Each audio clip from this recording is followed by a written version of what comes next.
ഞാനൊരു കപ്പക്കൊതിച്ചയാണെങ്കിലും ഞാൻ ഇതുവരെ ട്രൈ ചെയ്യാത്തൊരു ഐറ്റം ആട്ടോ ഈ കപ്പപ്പുട്ടെന്ന് പറയുന്നത്.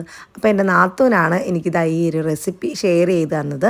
അപ്പോൾ ഇത്തവണ കപ്പ മേടിച്ചപ്പോൾ ഞാൻ എന്തായാലും ഒന്ന് ഉണ്ടാക്കി നോക്കാമെന്ന് വിചാരിച്ചു. അപ്പോൾ ഇത് ഒരൊറ്റ കഷ്ണം കപ്പയും ഞാൻ എടുത്തിട്ടുണ്ടായുള്ളൂ. അത് നന്നായിട്ട് തൊലിയൊക്കെ കളഞ്ഞ് കഴുകി വൃത്തിയാക്കിയതിന് ശേഷം ഇതുപോലെ ഒന്ന് കട്ട് ചെയ്തെടുത്തിട്ടുണ്ട്.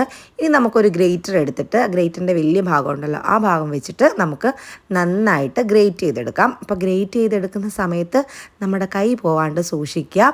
ഭയങ്കര മൂർച്ചയുള്ള സാധനം കേട്ടോ ഇത്. നമ്മുടെ കൈ പെട്ടെന്ന് മുറിയാൻ സാധ്യതയുണ്ട്. അപ്പോൾ സൂക്ഷിച്ച് തന്നെ നമ്മളിത് ഗ്രേറ്റ് ചെയ്തെടുക്കുക. അതിനുശേഷം ഇതുപോലെ കിട്ടും കേട്ടോ നമ്മുടെ കപ്പ. ഇതിലേക്ക് നമുക്ക് കുറച്ച് ഉപ്പിട്ട് കൊടുത്ത് നന്നായിട്ടൊന്ന് മിക്സ് ചെയ്തിട്ട് ഒരു 10 മിനിറ്റ് മാറ്റി വെച്ചതിന് ശേഷം ഇതുപോലെ വെള്ളം ഉണ്ടാവും ഇതിനകത്ത്. ഇത് കൈകൊണ്ട് നന്നായിട്ട് ഞെക്കി പിഴിഞ്ഞെടുക്കുക. അപ്പോൾ കപ്പ നോക്കിയപ്പോൾ എനിക്ക് കുറച്ച് കൂടുതലാണെന്ന് തോന്നി. ഞാൻ കുറച്ചെടുത്ത് മാറ്റി വെച്ചിട്ട് കുറച്ച് മാത്രമേ എടുത്തിട്ടുള്ളൂ. അതിലേക്ക് 1 ടേബിൾ സ്പൂൺ അരിപ്പൊടിയാണ് ഞാൻ ഇട്ട് കൊടുത്തത്. കുറച്ച് ഉപ്പും കൂടി ഇട്ട് കൊടുത്തിട്ട് നന്നായിട്ടൊന്ന് മിക്സ് ചെയ്തു.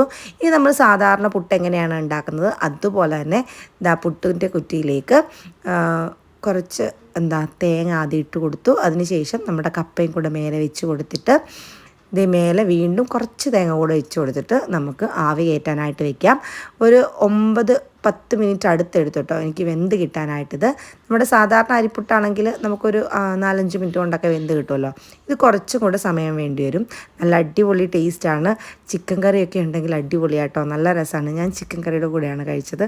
അപ്പോൾ ഇതുവരെ കപ്പപ്പുട്ട് ഉണ്ടാക്കി നോക്കാത്തവരാണെന്നുണ്ടെങ്കിൽ വേഗം തന്നെ ഒന്ന് ട്രൈ ചെയ്ത് നോക്കിക്കോളൂ. അടിപൊളി ഐറ്റമാണ്.